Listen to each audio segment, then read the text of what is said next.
হ্যাঁ দাদা, সেদিনকে যদি ওই ম্যাডামটা আমাদেরকে টাকা দিয়ে না সাহায্য করতো তাহলে হয়তো তো চিকিৎসাটা আমি করাতে পারতাম না। তখন তো আমাদের কাছে ওষুধ কেনার মতো টাকা ছিল না, এমনকি আমাদের কাছে খাওয়ার টাকাও ছিল না।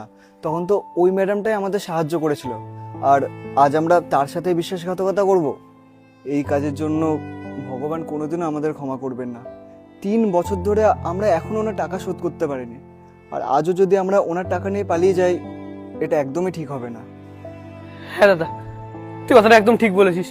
হে ভগবান, আমাদের অনেক বড় ভুল হয়ে যাচ্ছিল, তুমি আমাদেরকে ক্ষমা করে দাও। এই এখন কি করবি তাহলে? এখন সেটাই করব যেটা করা উচিত। চল এই টাকাগুলোকে ম্যাডামকে ফেরত দিয়ে আসি। চল। ম্যাডাম, আরে তোমরা দুজন এখানে কি করছো? খুব ভালো হলো আপনাকে এখানে পেয়ে গেলাম। আসলে আমরা আপনার কাছে ক্ষমা চাইতে এসেছি। ক্ষমা? ক্ষমা কিসের জন্য? ম্যাডাম, ওই যে বালতিটা আপনি দিয়েছিলেন না জল আনার জন্য, তার মধ্যে অনেকগুলো টাকা ছিল, আর ওই টাকাগুলো দেখে আমাদের মধ্যে লোভ এসে গেছিল। কিন্তু তখনই আমাদের মনে পড়ে গেল যে আমাদের বিপদের সময় আপনি আমাদের কতটা সাহায্য করেছিলেন। তাই জন্য আমরা আপনার কাছে ক্ষমা চাইতে এসেছি এবং এই টাকাগুলো আপনাকে ফেরত দিতে এসেছি।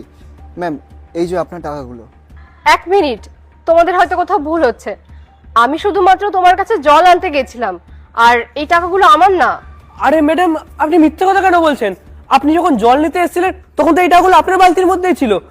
ম্যাডাম, আপনি এই টাকাগুলো রেখে দিন না, নাহলে আমরা আমাদের নিজেদের চোখে অনেক ছোট হয়ে যাব। আরে ওসব বাদ দাও, তোমরা এই টাকাগুলো রেখে দাও। অনেক টাকা আছে তো, তোমাদের কাজে লেগে যাবে। ম্যাডাম, আপনি যদি টাকাগুলো ফেরত না নেন তাহলে আমরা এগুলো কোনো অসহায় মানুষকে দিয়ে দেবো, কিন্তু আমরা এই টাকাগুলো রাখতে পারবো না।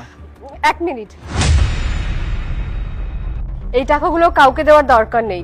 টাকাগুলো আমারই, আর আমি জেনে বুঝে টাকাগুলো ওই বালতিতে রেখেছিলাম। কিন্তু কেন ম্যাডাম? আসলে না, আমি সেদিন শুনে ফেলেছিলাম যে তোমাদের মায়ের খুব শরীর খারাপ, আর তার চিকিৎসার জন্য অনেকগুলো টাকার প্রয়োজন। এই টাকাগুলো যদি আমি সরাসরি তোমাদেরকে দিতে চাইতাম তাহলে তোমরা নিতে না, কেননা তোমাদের আত্মসম্মানে লাগতো। তাই আমি তোমাদেরকে সাহায্য করার এই উপায়টাই বেছে নিয়েছিলাম। এই টাকাগুলো অন্য কাউকে দেওয়ার কোনো প্রয়োজন নেই। এই টাকাগুলো তোমরা রেখে দাও, আর এই টাকাগুলো দিয়ে তোমরা তোমাদের মায়ের ট্রিটমেন্ট করিও। অনেক অনেক ধন্যবাদ ম্যাডাম আপনাকে। আপনার এই ঋণ আমরা কোনোদিনও শোধ করতে পারবো না। ম্যাডাম, আপনি সত্যিই খুব ভালো মানুষ। ঠিক আছে, এবার তোমরা বাড়ি যাও।